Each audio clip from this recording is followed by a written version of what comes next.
The first time a man crossed Martha Brennan's cabin threshold in 7 years, he was half frozen and close to death.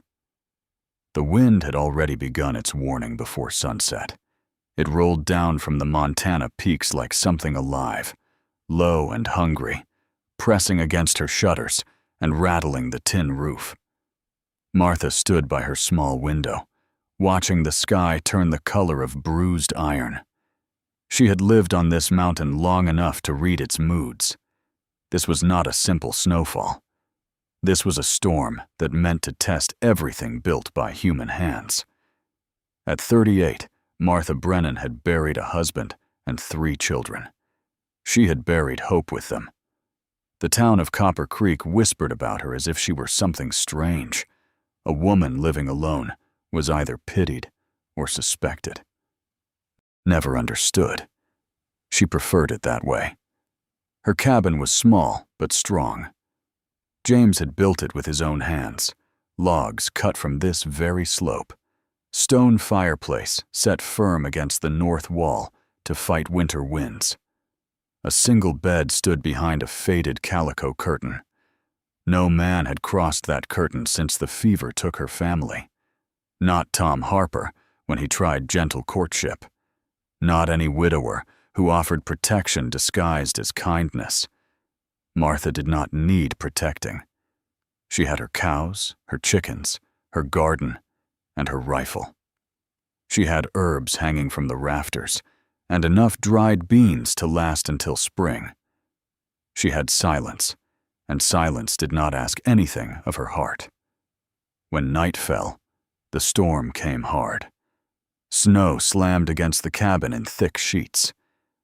Wind screamed down the chimney like a living thing trying to claw its way inside. Martha banked the fire high and checked her rifle. She had weathered storms alone before. This was nothing new. Then she heard it. A faint sound beneath the wind. Not wolf, not tree branch. Something else. A horse. She stiffened. No one rode this trail in weather like this. No sane man would climb this mountain once the storm had begun. She stepped to the door, listening. The sound came again, closer now. A desperate whinny carried thin through the white roar. Then a fist pounded weak against her door. "Hello," a voice broke through the wind. "Please." Martha lifted the bar and cracked the door just enough to see. A man stood there, covered in ice. Snow clung to his beard, his scarf frozen stiff around his mouth. Behind him, a horse stood trembling, its sides heaving. The man swayed where he stood, eyes glassy with cold. She recognized him. Samuel McKenna from the Rocking M Ranch. 43. Widower. Quiet. Hard. A man who kept to himself as much as she did. For a second, Martha hesitated.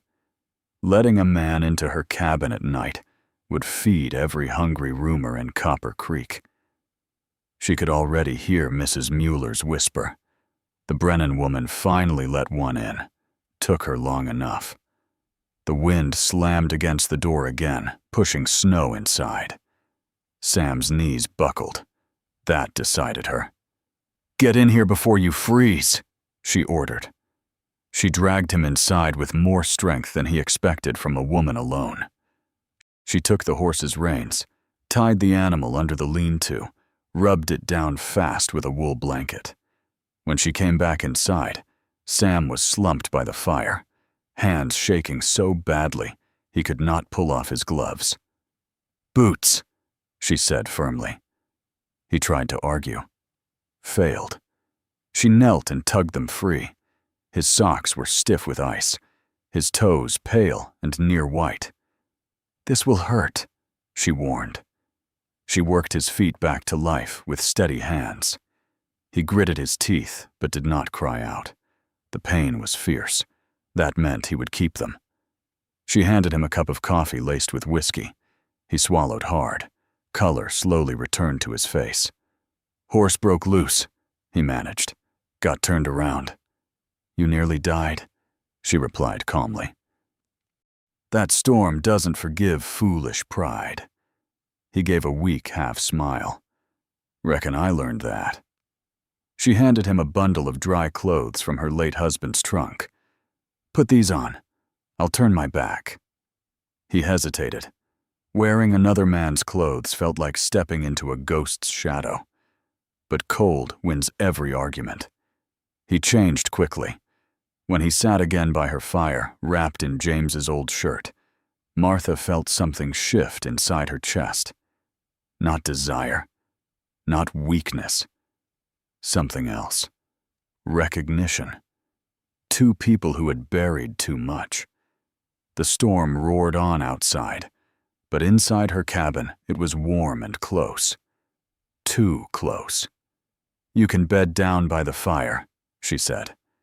The lean-to is for the horse only. He nodded. I won't trouble you more than needed. Trouble. She almost laughed at the word. Outside, snow piled high against her door. Inside, the fire crackled steady. Sam stared into the flames, as if seeing ghosts inside them. My wife died 8 years ago, he said suddenly, as if the storm pulled the words from him. Martha did not answer right away. I lost my husband, she said finally, and 3 children. Fever. The silence that followed was not empty. It was full of understanding. The wind howled again, shaking the shutters. 2 lonely souls, 1 small cabin, 1 narrow bed behind a thin curtain, and the longest night of winter just beginning. The fire burned low past midnight, but neither of them truly slept. Sam lay on the pallet near the hearth, staring at the beams overhead, while the storm battered the cabin like it meant to tear it apart, board by board. Martha lay behind the calico curtain, eyes open in the dark, listening to the sound of another person breathing under her roof. For 7 years, that sound had been absent. She had grown used to the silence, grown strong inside it. Now the quiet felt different, not broken, just shared. A hard gust of wind shook the shutters so violently that the cabin creaked. Sam pushed himself up on one elbow. You built this place solid, he said quietly. My husband did, Martha answered from behind the curtain. I just kept it standing. Another blast hit the door, and snow sifted through a seam near the frame. Sam stood slowly, still stiff from cold. That hinge won't hold if it keeps that up. Martha was already moving. She tied her wrapper tight and stepped out from behind the curtain, hair loose around her shoulders. For a second, they stood face to face in the firelight. No gossip, no preacher. Just 2 people in a storm. They worked side by side without another word. Sam braced the door while Martha drove in an extra nail with quick, sure blows. He wedged a heavy chest against the frame. She added another log to the fire. Outside, the blizzard screamed. Inside, they moved like they had done this before. When the worst of the wind passed, Sam sat again, rubbing his hands. You shouldn't ride out in weather like this, Martha said. You shouldn't live alone on a mountain men talk about, he answered. Her eyes flashed. I live where I choose. I know, he said quickly. That's not what I meant. She studied him for a long moment. Most men either pitied her or tried to own her. Sam did neither. He looked at her the way someone looks at an equal. The storm shifted again, this time with a deep rolling thunder of snow sliding off the roof. Sam exhaled slow. Floor's not doing me much good, he admitted. Old bones aren't what they used to be. Martha hesitated. The bed behind the curtain felt suddenly very large in her mind. Very dangerous. Not because of him, because of what it meant. No man had reached that bed, since James was carried out of this cabin in a pine box. She stepped closer to the fire, keeping her voice steady. There's room enough for 2 grown people to sleep proper without foolishness. We can lay quilts between. Sam looked at her, like she had just offered him something sacred. You sure? He asked. I'm practical, she replied. You'll freeze on that floor. He nodded once. She pulled back the curtain. The bed was simple. Rope frame. Straw tick mattress. The wedding quilt folded at the foot. Martha unrolled a thick blanket down the middle like a borderline. Clear. Firm. Sam lay on one side, stiff and careful. She lay on the other, turned slightly away. The space between them was small, smaller than she expected. The cabin fell quiet except for the storm and their breathing. After a long while, Sam spoke softly into the darkness. Do you ever still reach for them? She swallowed. Every night, she answered. Even now. He nodded, though she could not see it. I still keep Clara's garden, he said. Can't grow flowers, right? But I try. Martha turned slightly toward him. You think it dishonors them? To go on? I used to. Do you now? He was silent for a long time. I don't know, he said finally. Tonight, I just know I didn't want to die in that snow. The truth of that hit her hard. Neither of them had chosen to survive their grief. They simply had. The storm raged again, but the bed held steady. The warmth from his body seeped faint through the quilts. Not improper, just human. At some point in the night, the wind eased. Martha woke before dawn to the strange sensation of comfort. Not passion, not longing. Just the simple weight of another person near enough to remind her she was not the only living soul in the world. She turned her head slightly. Sam's face in sleep looked younger, less carved by hardship, less guarded. The first pale light slipped through the window. He stirred and opened his eyes. For a heartbeat, neither moved. Then reality returned. I'll leave first light, he said. She nodded once, though something inside her tightened. You'll make it back? I know the way now. She rose and began tending the fire. The ordinary tasks felt heavier this morning. They moved quietly, packing what little he had brought, checking on his horse. The world outside lay buried in clean white silence, as if the storm had erased everything messy and left only stillness behind. At the door, Sam paused. Mrs. Brennan, he said. Martha, she corrected without thinking. He held her gaze. Thank you. She looked past him at the valley below. You were dying. I opened the door. It was more than that. She felt the weight of what he did not say. More than shelter. More than heat. More than survival. He stepped into the snow and mounted his horse. Martha stood on her porch, arms wrapped around herself, watching him ride down the trail. The cabin felt very large once he was gone. The bed behind the curtain felt even larger. She stepped inside slowly. No man had reached her bed in 7 years, not until a storm forced one through her door. And now, as the valley woke and tongues would surely wag, she knew something had shifted. Not in the town. In her. She touched the quilt once, thoughtful. The storm had passed, but something else had begun. Morning came bright and cruel. The storm had left the valley shining and silent, but Copper Creek did not stay silent for long. By noon, word had spread. Samuel McKenna had spent the night in Martha Brennan's cabin. Some said he had nearly died in the storm. Others said storms were convenient excuses. By Sunday, the whispers had grown teeth. Martha felt it the moment she rode into town for flour and lamp oil. Conversation stopped when she stepped onto the boardwalk. Mrs. Mueller's smile stretched too tight. Men who once tipped their hats polite now studied her like she was something to measure. She held her chin high and walked into the store.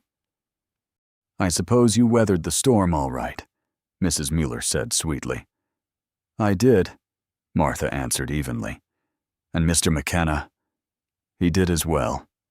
The silence that followed was thick as syrup.